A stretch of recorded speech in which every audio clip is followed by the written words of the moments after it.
បាទសួស្តីបងប្អូនទាំងអស់គ្នាបាទថ្ងៃនេះគឺជាថ្ងៃអាទិត្យបងប្អូនសម្រាប់ពីការងារគឺអត់មានអីធ្វើទេបងប្អូនបានយកចង្ហាល់ខ្លួនឯងមកជួសជុលបងប្អូនណាដោយសារតែចង្ហាល់នេះគឺអាការៈរបស់វាគឺវាអត់វិលបងប្អូននៅសុកគឺគៀងបងប្អូនការត្រួតពិនិត្យថ្ងៃនេះគឺអត់មានអីធ្ងន់ធ្ងរទេបងប្អូនដុំកដាលវាគឺជឿបខ្ញុំបានធ្វើការលាងសម្អាតនឹងឲ្យចាក់ប្រេងទៅគឺវាវិលដូចដើមឥឡូវគឺចាប់ផ្ដើមប្រកបចូលហើយសម្រាប់បងប្អូនដែលមានចង្ហាល់ប្រើគឺបងប្អូនកុំឲ្យទាន់បោះចោលកុំឲ្យទាន់យកទៅលក់អេបចាយបងប្អូនអាចទុកដើម្បី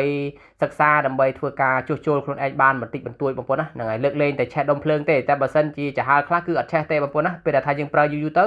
វាធ្វើឲ្យក្តៅទៅវាស្អិតណាបងប្អូនបាត់ស្អិតទៅគឺវាធ្វើឲ្យអត់វិលអញ្ចឹងទៅហើយបងប្អូនអាចដោះរួចហើយបងប្អូនអាចលាងចាក់ប្រេងទៅគឺអាចប្រើបានណាបងប្អូនណាហ្នឹងហើយមើលតាមវីដេអូរបស់ខ្ញុំគឺមានការបោសសម្អាតហ្នឹងហើយលាងដាក់ប្រេងវាតិចតួចបងប្អូនណាឥឡូវគឺចាប់ផ្ដើមប្រកបចូលហើយបាត់ចាហាល់នេះគឺអត់ថ្មីទេបងប្អូនបាត់ចាហាល់ចាស់ហើយនិយាយទៅបើសិនជាអាយុការប្រើវាគឺមិនច្រើននិយាយគឺមិនតិចឆ្នាំទេបងប្អូនណាក៏ប៉ុន្តែ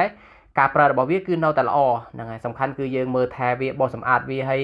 យើងលាងវាជារៀងរាល់ខែចឹងណាបងប្អូនហើយជាពិសេសគឺយើងព្យាយាមចាក់ប្រេងដុំកដាលបងប្អូនកុំឲ្យវាស្អិតពេលដែលថាយើងបើកយូរទៅវាក្តៅវាធ្វើឲ្យស្អិតហ្នឹងហើយជួនកាលទៅបងប្អូនខ្លះពេលដែលគាត់បានជួបបញ្ហានេះគឺគាត់អត់ដឹងគាត់យកទៅជាងទៅហើយជាងគេស៊ីឆ្ងាញ់ណាបងប្អូនពេលដែលគេយើងយកចាហាល់មួយប្រភេទនេះយើងយកឲ្យគេធ្វើគេគ្រាន់តែជួសជុលតិចតួចហ្នឹងហើយគោះរឿយចាក់ប្រេងគឺវិលបាន50000ចឹងទៅបងប្អូនណាហ្នឹងហើយបើសិនជាយើងចេះកែច្នៃខ្លួនឯងតិចតួចគឺអត់អស់លុយទេបងប្អូននេះបងប្អូនមើលណាឥឡូវគឺកំពុងតែដាក់កញ្ច្រែងដាក់ស្លាបហើយសាកលបងទាំងអស់គ្នាបងប្អូនតាមដានទាំងអស់គ្នាហ្នឹងហើយគឺដំបូងគឺវាអត់វិលបងប្អូនណាហ្នឹងហើយដុត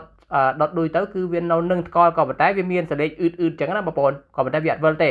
បាទមូលហេតុវាដោយសារតែបាទមកទឿវាធ្វើការក៏ប៉ុន្តែដុំកដាលវាស្អិតចឹងទៅគឺខ្ញុំចាប់ដើមធ្វើការដោះចឹងទៅបាទដោះឥឡូវគឺដុតដួយសាហើយហ្នឹងហើយចាំមើលបងប្អូនវិលបងប្អូនណាហ្នឹងហើយបងប្អូនមើលអូទៅហើយបងប្អូនណាហ្នឹងហើយឥឡូវគឺបានប្រើហើយបងប្អូនហ្នឹងហើយតែបាត់តែចាស់មែនក៏តែគឺគ្រឿងវាល្អបងប្អូនបាទចាស់ហើយនេះគឺ Mark Hattery បងប្អូនបាទថ្មីដែរ